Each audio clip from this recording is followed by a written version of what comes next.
Welcome to the channel. I love a hearty meal, and this one is one of my favorites. We're gonna make a hearty beef stew with vegetables. It's gonna be gluten-free, and I actually use some leftovers from another popular recipe to incorporate some extra richness and thickness to the stew, as well as adding a ton of flavor. I'm Jamie with SavorySaver. I share gluten-free recipes, tips, tricks, and resources to make your gluten-free lifestyle easier. So please consider hitting subscribe, and let's get started. So to start off with the stew, we've got a couple stages that we're gonna do it in, and while it's not difficult, it does take time because the beef needs to cook for a while before we add our remaining ingredients. So you wanna start with anywhere from 1 pound to 2 pounds of stew meat. Guys, don't worry about an exact, because if it's more beef, just add a little more vegetable to it to balance it out, maybe a little more broth. So whatever you can afford will still make a great stew with this recipe. Stew meat is usually some kind of chuck roast that they have cut down in the store if you buy it at the grocery store as stew beef. So you can either buy a roast and cut it yourself, or you can buy the stew meat. If you buy the stew meat, lots of times it's too big for what I want. So it's usually double, even triple that size. So I've cut it down to about 1.5 inch, 2-inch pieces. They're approximately the same size, but not exact. It will all cook and be fine by the end of the soup. I also have 1 onion that I've chopped. I've got some garlic. I've got some salt and pepper, and just a couple cups of beef broth back here, because we're gonna need something for that beef to cook in. So we're gonna start with this, and we will add more later. We're gonna start by seasoning the beef. Very simple: salt, pepper, and give it a good mix. We don't need any flour to coat it. We don't need any other kind of gluten-free flour to coat it. We're just gonna do salt and pepper. Okay, it's all mixed in. Let's move over to the stove. So we're over at the stove, and I have got my largest soup pot. This is, I think it's a 6-quart, 7-quart enamel-coated cast iron pot. I do love these. I have a couple of them, and I use these a lot, especially for soups and stews and spaghetti sauce, stuff like that.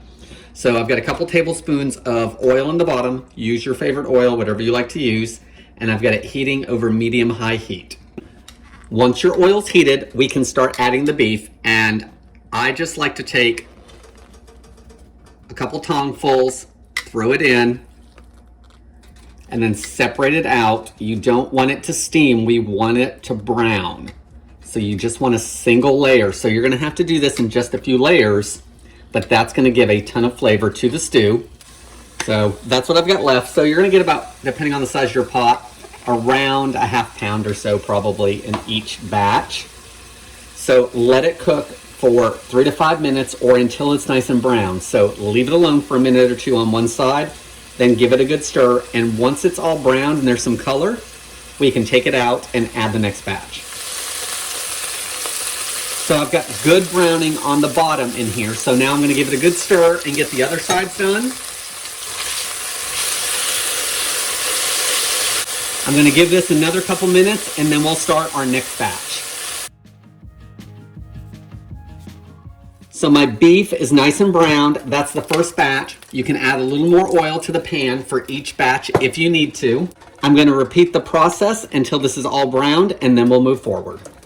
So all of our beef has been browned. It's a nice brown color, and guys, I didn't even use any flour or any kind of gluten-free flour or any kind of starch or anything. It's just salt and pepper, and that's it. Now for the pot, I have cut it down to medium low. So instead of medium, it's a little bit below that because we're gonna simmer the beef, but I don't need it very hot for this next step because this pan is still super hot. So now to the pot, I'm gonna add my 1 chopped onion, and the pieces aren't little bitty, but they are gonna break down a lot. So adding it now, they're just gonna kind of dissolve into the soup, but I want all of that flavor. So I'm gonna saute those for a minute. And I want to try to scrape up any of this brown on the bottom. That's the fond. So there's a lot of flavor in that. So I'm going to use the liquid from the onions to do that. And if it's not enough, we'll add just a little bit of that beef broth, and that will help pick up the rest of that. So let's give it just a minute, and if it's not picking up enough of that fond on the bottom, we'll add our broth. Okay, let's add just a little bit of broth, you know, anywhere quarter cup or so, just to try to scrape up all the bottom pieces. I'm gonna use a wooden spatula, and that'll help scrape it more. But it's taking care of almost all of it, almost instantly. Okay, so it's been scraped down. Let's add a couple more things to it so we can get this stew meat cooking down so it's nice and tender. I'm gonna add some minced garlic. This is the jarred stuff. If I were using fresh, I would probably add, a good 4 or 5 cloves myself. Use what you want. I'm also gonna add a couple bay leaves. I have fresh, but you could use dried, 1 or 2, whatever you got at home. Now I am gonna bump it back up just a little bit for a moment because I wanna make sure everything's at a boil. So I bumped up my heat again, but we are gonna bump it back down. Let's add all of that beef along with any of the juices back into the pot.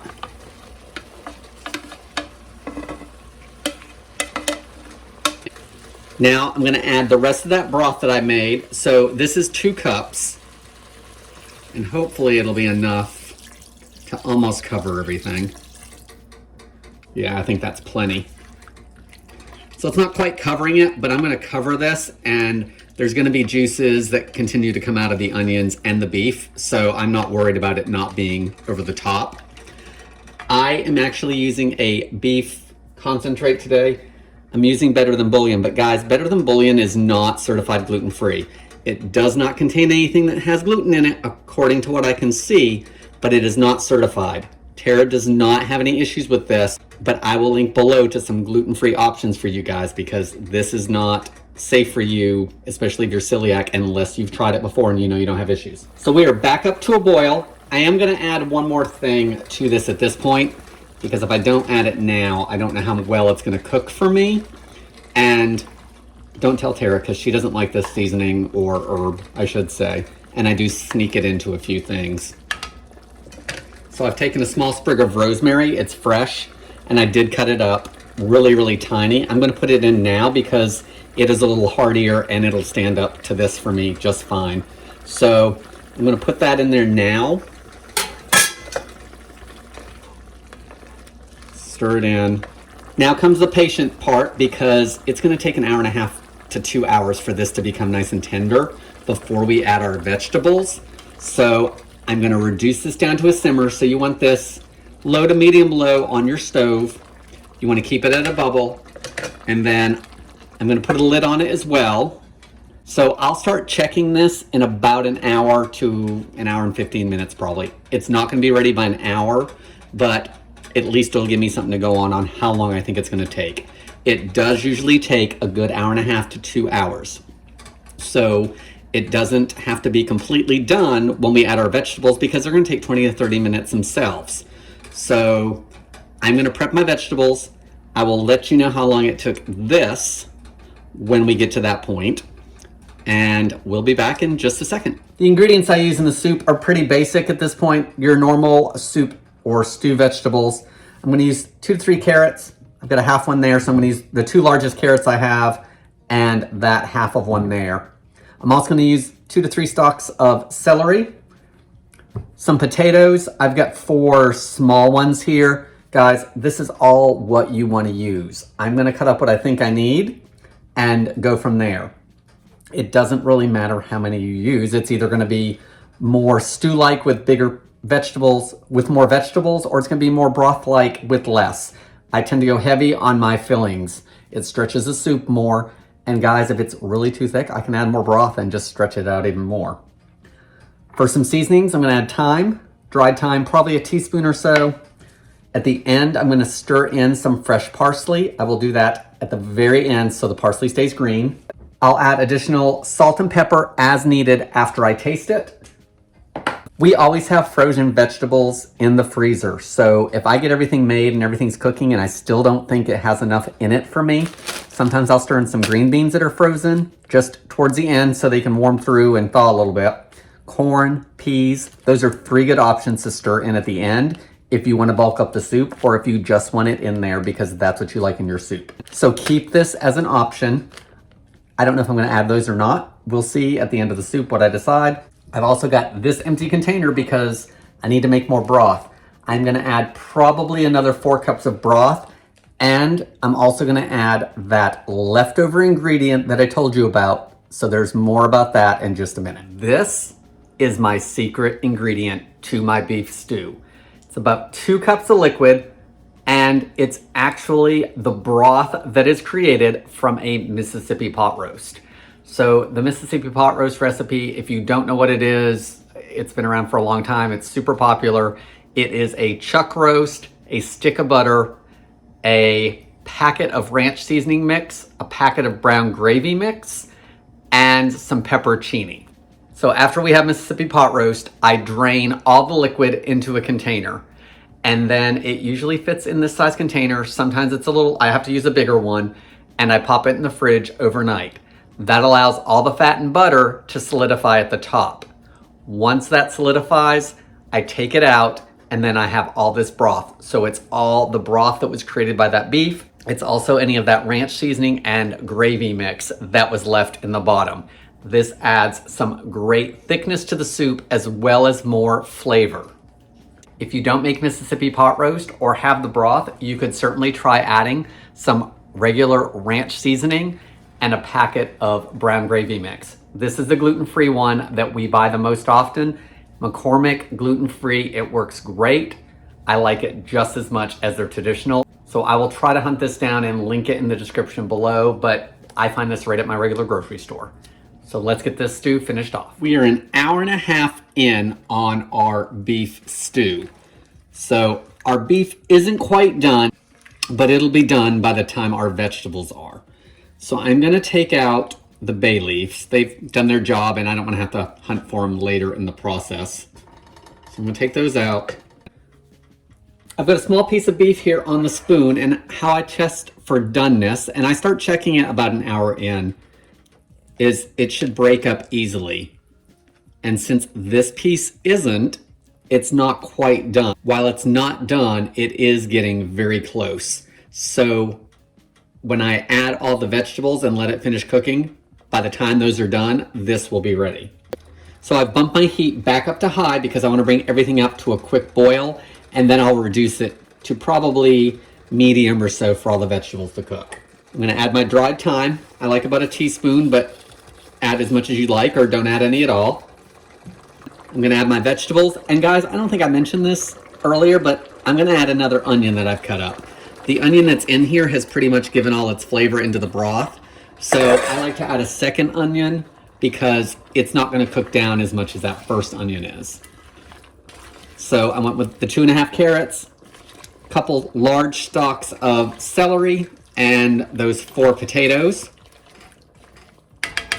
There are the potatoes. Now I'm gonna add that Mississippi pot roast broth. So in that goes. Now I'm gonna add 4 more cups of beef broth.